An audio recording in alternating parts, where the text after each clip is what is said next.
இந்த கூச்சல்ல ஒரு ஆள மறந்துட்டீங்க. இந்த கூச்சல்ல எடப்பாடி அவர்கள ஏன் எல்லாரும் மறந்துட்டீங்க? அப்படின்ற கேள்வி பல பேருக்கு இருக்கு. அவரு என்னப்பா ஆனாரு? பழனிசாமியுடைய நிலை இனிமே என்ன ஆகும்? அதிமுகவினுடைய நிலை என்ன ஆகும்? அப்படின்னு பல பேருக்கு கேள்வி இருக்கும். அதிமுக நல்லா தானங்க இருக்கு. ஏன் அது நல்லா இருக்கு அப்படின்ற மாரியான ஒரு தோட்டம் வந்து பல பேருக்கு இருக்கு அப்படின்னு பார்த்தீங்கன்னா, திமுகவினுடைய தோல்வி. இந்த திமுக, விஜய் அவர்களுக்கு நடுவுல அந்த ஒரு விஷயம் போயிட்டு இருக்கு இல்லையா? அதுல வந்து அதிமுக கொஞ்சம் சைலண்ட் வேவா மாறிட்டாங்க அப்படின்னு சொல்லலாம். ஏன்னா அதிமுக கிட்டத்தட்ட ஓரங்கட்டப்பட்டுட்டாங்களா அப்படின்றது தான். ஏன்னா எதிர்க்கட்சியினுடைய நிலையில கூட இப்ப அவங்க இல்ல. 3வது இடத்துக்கு போயிருச்சு அதிமுக. அதிமுகவ பொறுத்தவரைக்கும் இதுக்கு முன்னாடி விஜய் அவர்கள 2வது இடத்துல வைக்கிறதுக்கே வந்து கோவப்பட்டுட்டு இருந்தாங்க. அதிமுகவினுடைய வேட்பாளர்கள், தொண்டர்கள், பேசக்கூடியவர்கள் எல்லாருமே. ஆனா பாத்தீங்கன்னா, இப்போ அவங்க 3வது இடம் அப்படின்றது தான் ரியாலிட்டி. சோ இதுக்கு என்ன காரணம் அப்படின்றத பத்தி தான் இந்த காணொளியில நம்ம பார்க்க போறோம். சோ பெரிய அளவுல வந்து அதிமுக பேசப்படாம இருக்கிறதுக்கு விமர்சனமாவோ, இல்ல ஒரு கேலி கிண்டலாவோ பார்க்காம இப்ப இருக்கிறாங்கன்னா, அதுக்கு முக்கிய காரணம் என்னன்னா, எடப்பாடி அவர்கள் வந்து எடப்பாடி தொகுதியில வெற்றி பெற்றுட்டாரு. ஸ்டாலின் அவர்கள் கொளத்தூர்ல தோல்வி அடைஞ்சுட்டாரு. சோ அந்த ஒரு விஷயம்னாலேயே திமுக வந்து இங்க அதிக பேசும் பொருளாக இருந்துட்டு இருக்காங்க. யாருமே திமுக தோக்கும் அப்படின்ற மாரி எதிரும் பார்க்கல. கிரவுண்ட்ல அப்படியே ஒரு மாற்றமான ஒரு விஷயம் நடந்த ஒரு காரணத்தினால, இங்க திமுக, தாவேகா அப்படின்ற மாரியான ஒரு விஷயம் பேசப்பட்டுட்டு இருக்கு. அதிமுக சைலன்ட்டா இருக்கிறாங்க. இனிமே சைலன்ட்டாவே தான் இருக்கணுமா? இனிமே அதிமுகவினுடைய நிலை என்ன ஆகும்? இதுக்கு என்ன காரணம் அப்படின்னு பார்க்கும்போது 1996ல தொடங்கி இப்ப வரைக்கும் வந்து இந்த அளவுக்கு மோசமா அதிமுக பெர்ஃபார்ம் பண்ணதே கிடையாது. குறிப்பா ஜெயலலிதா அவர்களுடைய மறைவுக்கு அப்புறமா எடப்பாடி பழனிசாமி அவர்கள் தான் அங்க வந்து இன்னெவிட்டபிள் லீடரா வந்து இருக்கிறாரு. யாராலயும் அவர எதுவுமே செய்ய முடியாது.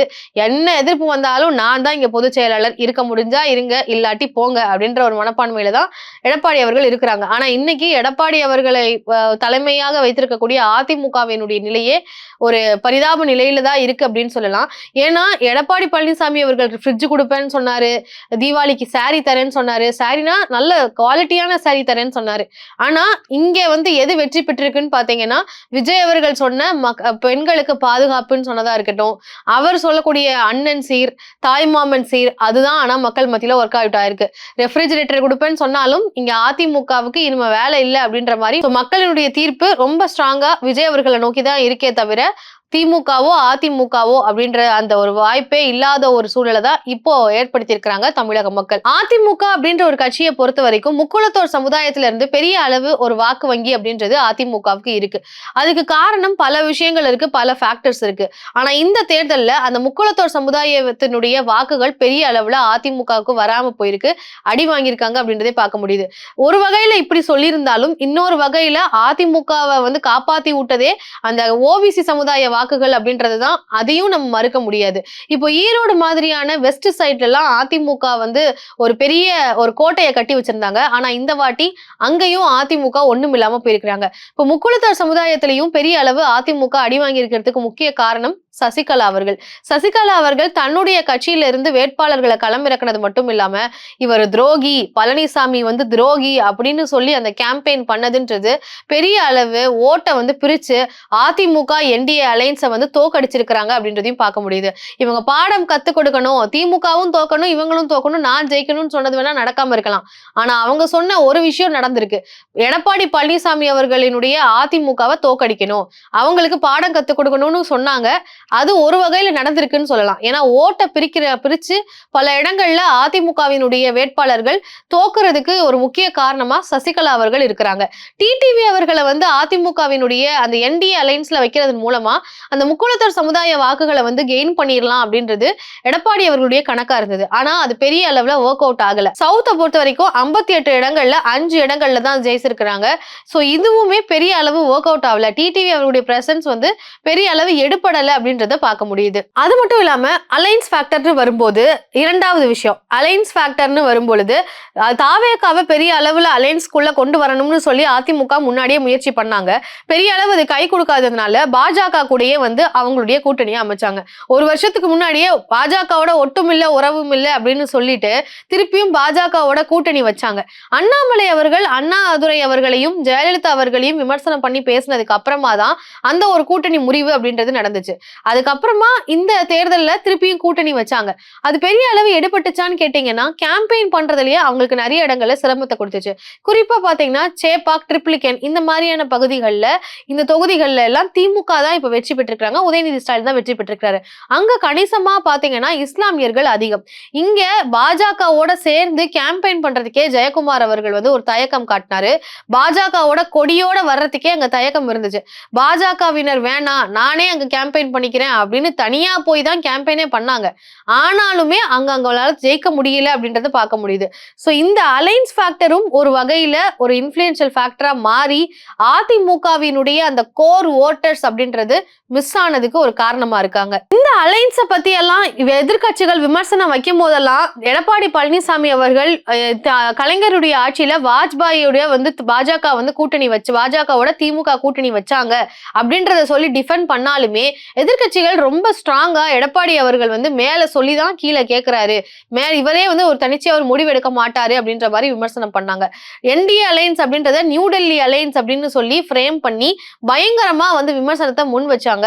இன்ஃபேக்ட் எடப்பாடி பழனிசாமி அவர்கள் மேல என்ன சொல்றாங்களோ அதை தான் கேட்பாரு அப்படின்ற அளவுக்கு ரொம்ப ஸ்ட்ராங்கா வைத்த விமர்சனங்கள் மக்கள் கிட்ட போய் சேர்ந்திருக்கான்னு கேட்டீங்கன்னா நிச்சயம் சேர்ந்திருக்கு. என்டிஏ அப்படின்றதுதான் அதிமுகவினுடைய அடையாளமா மாறிடுச்சே தவிர அதிமுக ரெட்டல அப்படின்றது மங்கி போயிருச்சு அப்படின்ற மாதிரியான விமர்சனம் மக்கள் மத்தியில ரொம்ப ஆழமா போய் பதிஞ்சிருக்கு. அதுவுமே அதிமுகவினுடைய தற்போதைய நிலைக்கு காரணம் அப்படின்றத பார்க்க முடியுது. அதே சமயத்துல இபிஎஸ் அவர்கள் டீலிமிட்டேஷனுக்கு சப்போர்ட் பண்ணது. மோடி அவர்களுடைய கவர்மெண்ட்ல டீலிமிட்டேஷன் கொண்டு வரணும்னு சொல்லும் பொழுது இங்க திமுக அதை பலமா எதிர்த்தாங்க. குறிப்பா எல்லா சவுத் ஸ்டேட்ஸ் எல்லாத்தையும் யுனைட் பண்ணி ஸ்டாலின் அவர்கள் ஒண்ணு செஞ்சுட்டு இருக்கும் போது எடப்பாடி பழனிசாமி அவர்கள் டீலிமிட்டேஷனுக்கு ஆதரவு தெரிவிக்கக்கூடிய ஒரு விஷயங்களை பண்ணும் பொழுது அது பெரிய அளவுல ஆன்டி தமிழ்நாடு அப்படின்ற ஒரு ஸ்டாண்ட் எடுக்கிறாரு அப்படின்ற விமர்சனம் அப்படின்றது பெரிய அளவுல மக்கள் மத்தியில ஓக்காச்சு. திமுக பயங்கரமா எடப்பாடி அவர்களை விமர்சிக்க ஆரம்பிச்சாங்க. அதுக்கு கவுண்டர் கொடுக்கறதுக்கு எடப்பாடி அவர்கள் திணறினாரு அப்படின்றதையும் பார்க்க முடிஞ்சது. சோ இங்கேயே அவருடைய இந்த மாதிரியான டபுள் ஸ்டாண்டர்ட்ஸா இருக்கிறாரு அப்படின்றது ரிவீல் ஆனதுனாலையும் மக்கள் மத்தியில அவருடைய பெயர் பயங்கரமா டேமேஜ் ஆச்சு. சோ டீலிமிட்டேஷன் வந்து என்னதான் வந்து திமுக இதுல நாடகம் போடுறாங்க அப்படின்லாம் சொல்லியிருந்தாலும் டிவிகேவும் அந்த இடத்துல டீலிமிட்டேஷனுக்கு அகேன்ஸ்டா தான் இருந்தாங்க. அதே சமயம் திமுகவும் அகேன்ஸ்டா தான் இருந்தாங்க. ஆனா என்டிஏ அலைன்ஸ்ல இருக்கிற ஒரே காரணத்தினால அதிமுக டீலிமிட்டேஷன் ஆதரவு தெரிவித்த உடனே மக்களுடைய மனநிலை அதிமுக பாஜகவுக்கு ஆதரவாகத்தான் இருக்கு, இவங்க ஆன்டி தமிழ்நாடு அப்படின்ற ஒரு மனநிலை கிரியேட் ஆயிருக்கு. சோ இதுதான் இப்போ இருக்கக்கூடிய ஒரு நிலைக்கு இன்னொரு காரணமாகவும் பார்க்க முடியுது.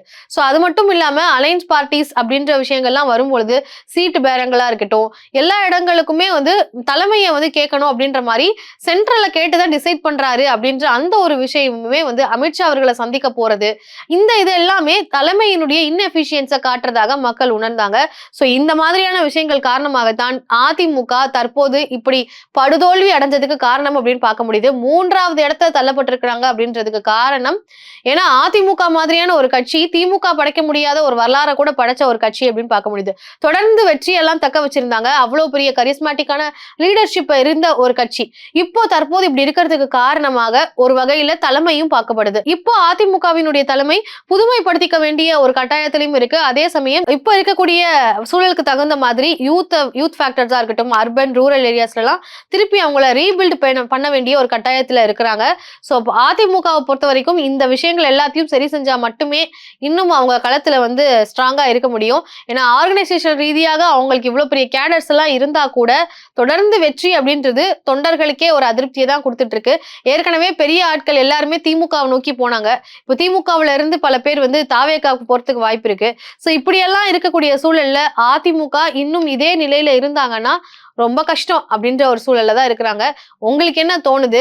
அதிமுகவை பற்றி இங்க பல பேர் பேசுறதே வந்து மறந்துட்டாங்கன்னு தான் சொல்லணும். திமுக ஸ்டாலின் இப்படி இருக்கிறாரு, உதயநிதி ஸ்டாலின் இதை சொன்னாரு, விஜய் இதை பண்றாரு அப்படிதான் பேசுறாங்களே தவிர அதிமுகவினுடைய நிலையே வந்து இல்லாம போயிட்டு இருக்கு. ஸோ தமிழ்நாட்டுல ஆகப்பெரும் திராவிட கட்சிகள்ல மிகவும் முக்கியமான கட்சி அதிமுக. அதனுடைய இந்த நிலைக்கு காரணமாக இத்தனை விஷயங்கள் இருக்கு அப்படின்றத நான் சொல்லியிருக்கேன்.